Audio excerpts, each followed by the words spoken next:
ہم آج نماز پڑھنے کے لیے مسجد میں نہیں جاتے. ہم کہتے ہیں ہماری تقدیر میں ہی نہیں لکھا, ہم کیوں نماز پڑھنے جائیں؟ حالانکہ اللہ نے اس کا حکم دیا ہے. میں نے خود آدم کو سجدہ نہیں کیا بلکہ اس میں تیری مشیت تھی کہ میں سجدہ نہ کروں. الفاظ جو ہیں وہ ابن العربی رحمۃ اللہ علیہ کے ہیں اور انداز بیاں جو ہے وہ اقبال کا ہے. اللہ کا احسان اسلام پاکستان. اعوذ باللہ من الشیطان الرجیم. بسم اللہ الرحمن الرحیم.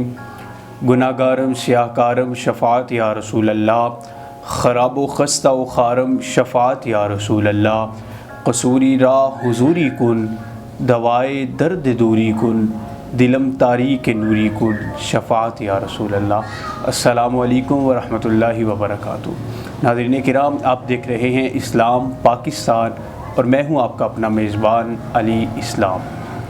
ناظرین کرام، آج کا جو ہمارا کلام ہے اس کا عنوان ہے تقدیر، جو کہ ضرب کلیم سے لیا گیا ہے. ڈاکٹر علامہ محمد اقبال رحمۃ اللہ علیہ نے تقدیر پہ ایک کلام پیش کیا.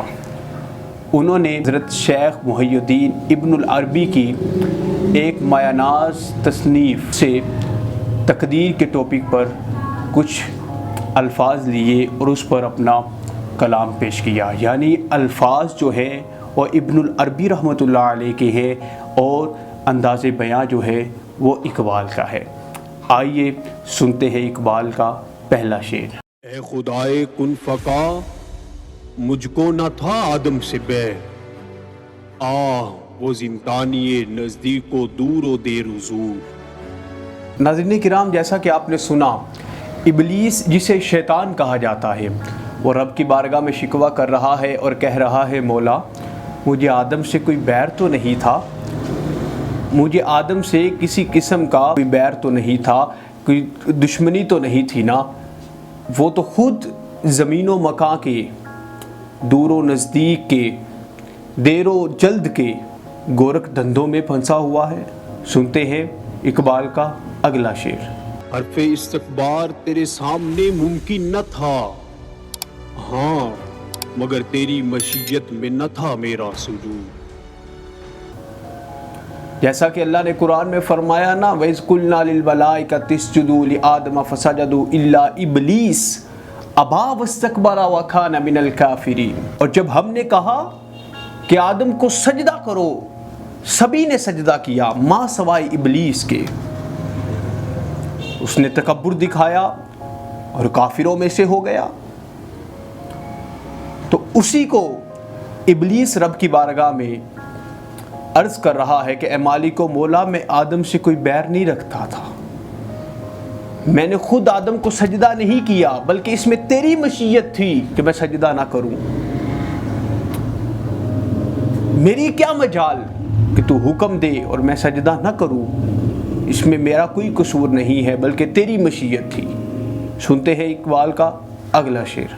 کب کھلا تجھ پہ یہ راز انکار سے پہلے کے بعد اے تیری تجلی سے کمالات وجود. ناظرین کرام، جیسا کہ آپ نے سنا، اب میرا رب مخاطب ہے ابلیس سے اور ابلیس سے پوچھ رہا ہے بتا تیرے پہ یہ راز کب عیاں ہوا؟ جب تم نے انکار کیا تب عیاں ہوا یا انکار کے بعد عیاں ہوا؟ تو ابلیس نے کیا جواب دیا؟ ابلیس کہتا ہے پہلے عیاں نہیں ہوا یہ راز، بلکہ جب تیرے کمالات کو دیکھا میں نے تب مجھ پہ عیاں ہوا کہ اس میں تیری مشیت تھی. سنتے ہیں اقبال کا اگلا شعر. پستی فطرت نے سکھلائی ہے یہ حجت اسے، کہتا ہے تیری مشیت میں نہ تھا میرا سجود. دے رہا ہے اپنی آزادی کو مجبوری کا نام، ظالم اپنے شعلہ سوزاں کو خود کہتا ہے تو. جی تو ناظرین کرام، جیسا کہ آپ نے سنا، اللہ رب العزت فرشتوں سے مخاطب ہو کے کہہ رہا ہے اے فرشتوں، سن رہے ہو ابلیس کیا کہہ رہا ہے؟ ابلیس اپنی مجبوری کو مشیت کا نام دے رہا ہے. ہم نے اس کو آزادی دی تھی کہ تو سجدہ کر یا نہ کر، لیکن اس نے نہیں کیا. اپنی اس مجبوری کو یہ اب مشیت کا نام دے رہا ہے، یعنی جو اختیار اس کو بخشا تھا اس کی تعبیر غلط کر رہا ہے، تقدیر کی تعبیر غلط کر رہا ہے۔ ناظرین کرام، جیسا کہ اقبال کے آپ نے ان اشعار میں سنا کہ جن چیزوں کا اللہ نے حکم دیا ان چیزوں پر اللہ نے آپ کو اختیار بھی بخشا۔ جیسا کہ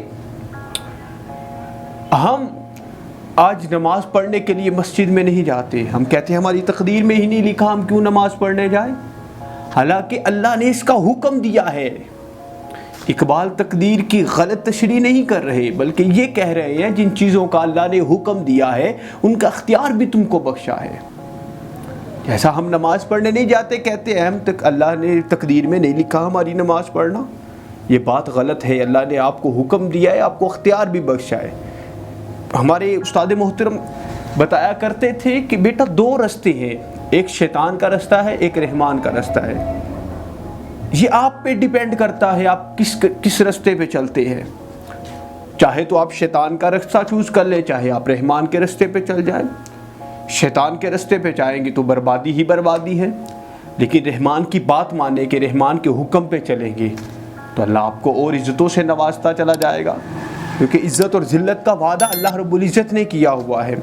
تقدیر تو یقیناً وہی ہے جو اللہ رب العزت نے آپ کو بناتے وقت آپ میں لکھ دیا کہ یہ کام اس نے کرنا ہے تو کرنا ہے، اس کام کے کرنے کے قریب پہنچ جائے گا لیکن رک جائے گا تو آپ نے رک جانا ہے۔ لیکن جن چیزوں کا اللہ نے حکم دیا ہے اس کا اختیار بھی آپ کو بخشا ہے۔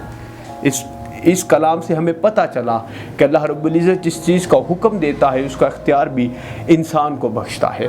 ناظرین کرام، اسی کے ساتھ ہی اپنے میزبان علی اسلام کو دے اجازت، ملتے ہیں انشاءاللہ اگلے پروگرام میں۔ اپنا بہت سارا خیال رکھیے گا اور دیکھتے رہیے گا اسلام پاکستان۔ السلام علیکم ورحمۃ اللہ وبرکاتہ۔